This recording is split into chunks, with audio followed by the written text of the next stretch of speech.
Hello, welcome back. For years, the Family Worship Center stood as a symbol of unity and devotion, with the Swaggart family admired for their commitment to the gospel. Donnie and his son Gabriel were especially respected, their close bond and shared passion for ministry inspiring the congregation. But over time, subtle changes began to appear. Once warm and affectionate after services, they now passed each other without so much as a smile. Members whispered about the tension, why Gabriel wasn't on stage, why Donnie left early when Gabriel preached. What started as speculation grew into something harder to ignore, with sudden schedule changes, last-minute cancellations, and a sense that the easy camaraderie between them had cracked. The quiet strain became undeniable during what was supposed to be a routine leadership meeting. Gabriel came prepared with fresh ideas, modernizing services, enhancing the online presence, and introducing younger voices to the pulpit. Donnie listened until Gabriel suggested rotating the preaching schedule, and his demeanor shifted. Leaning back, arms crossed, he dismissed the idea,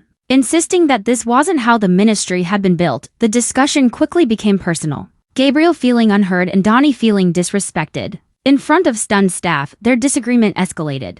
Not over logistics but over the very heart of the ministry. Donnie walked out, leaving Gabriel at the table with a vision that suddenly felt like a burden. Hopes for reconciliation seemed to rest with Frances Swaggart, the family matriarch, but she remained publicly silent.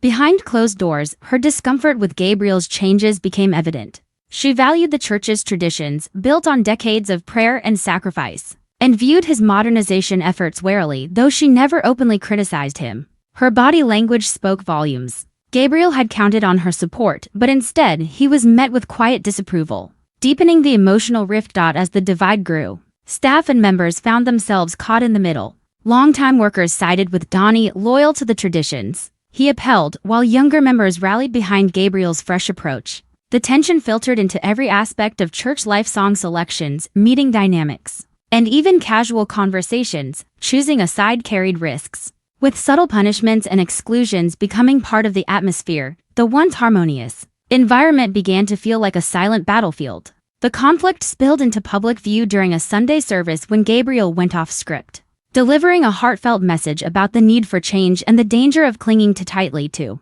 tradition. His words resonated with some and unsettled others. Donnie, seated off camera, stood and left mid-sermon, an action noticed both in the sanctuary and by viewers at home. Social media buzzed with speculation and divided opinions. A private family meeting was arranged, with only the core members present. Frances prayed for peace, but the mood was tense. Donnie accused Gabriel of reckless behavior and betrayal of trust. Gabriel pushed back, expressing frustration at being treated like a child and dismissed as a shadow rather than a son. Emotions flared, old wounds resurfaced, and nothing was resolved. The distance between them only deepened. Online, the rift became even more visible.